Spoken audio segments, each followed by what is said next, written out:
It is 4:30 in the morning and the sky is beginning to lighten over Angkor Wat, the last great city of the Khmer Empire.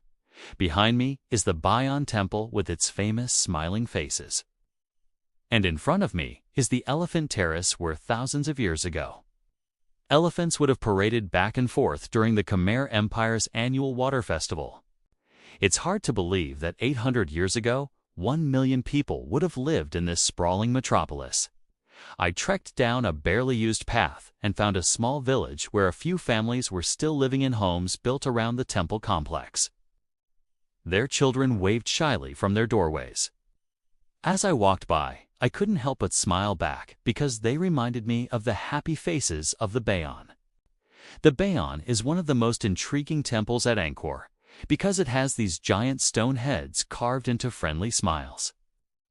Historians believe that these represent Avalokiteshvara, the Bodhisattva of compassion, but other legends say they represent King Suryavarman II, who ruled from 1181 to 1218 AD. Some say he was a god king, while others claim he was a tyrant, but there's no denying that he was a builder. He expanded the outer wall of Angkor Wat, which surrounds us now, and he constructed the famous three-tiered pyramid called the Buffoon, which lies in the shadow of the Bayon. Back then, this entire area would have been bustling with activity. Merchants would have sold their wares in the open-air markets. Street food vendors would have offered refreshments to weary travelers. And the air would have been filled with the sounds of children playing, animals roaming, and people talking in many different languages. Sadly, we can only imagine what life was like here, because there are no written records from this time period. Most of what we know comes from studying the carvings on the temple walls, which act like a picture book illustrating daily life during the Khmer Empire's golden age.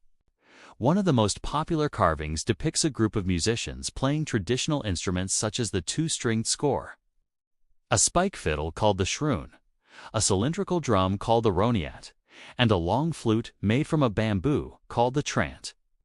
It's amazing to think that these instruments are still played today, almost 1,000 years later. The dancers shown in the carvings wear elegant costumes with jewelry made of gold and precious stones. They must have performed for the king's enjoyment, or perhaps to entertain guests at a grand festival. One carving shows a ballerina dancer holding a fly whisk, a practical yet beautiful accessory used to keep flies away from royalty. Other dancers seem to be performing a traditional low, slow dance called Niri Pit, which involves graceful arm and hand movements. These dances are still performed today in Cambodia, but they must have been even more elaborate and refined during the Khmer Empire. The royal palace complex was located near the center of Angkor Wat, but surprisingly little is known about it. Historians believe this is where King Suryavarman II lived with his court. However, most of the buildings were made of wood, so little remains today except for the foundations. We can get a glimpse into the lives of the royal family by exploring the carvings on the surrounding walls. These show scenes from Hindu mythology, such as the churning of the sea of milk when the gods and demons were searching for the elixir of immortality. Other carvings depict everyday activities, like a king fishing or bathing, perhaps with his favorite concubines. By studying these carvings, historians have learned that the king's wife could become a goddess if she gave birth to a son. In fact, some believe that Suryavarman VII's rise to power was foretold by an oracle who predicted that a king from his family would be born in the year of the Naga. Sure enough, not long after, Suryavarman's mother dreamt that a white elephant carrying a six-tusked creature entered her womb. When she gave birth to Suryavarman, he was crowned king at the age of 14. As impressive as Angkor Wat is, it was eventually abandoned, probably due to the rise of the neighboring Thai kingdom. By the 15th century, the once mighty Khmer Empire had crumbled, and these magnificent structures were left to be reclaimed by the jungle. It was here in the jungle that they remained hidden for hundreds of years until 1861, when a French botanist rediscovered Angkor and brought it to the world's attention.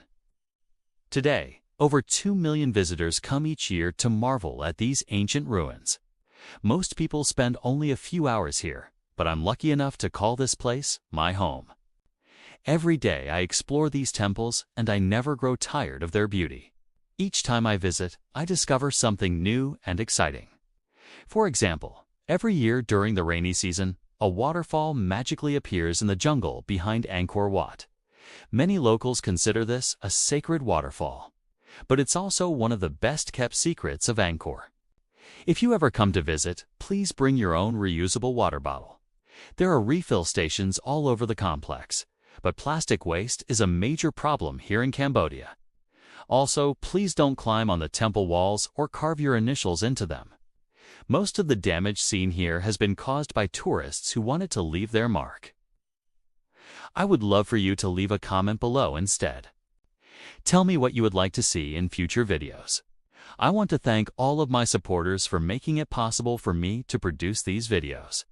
If you enjoyed this video, please hit the like button and subscribe for more updates. I'll see you next week for a new adventure. Bye!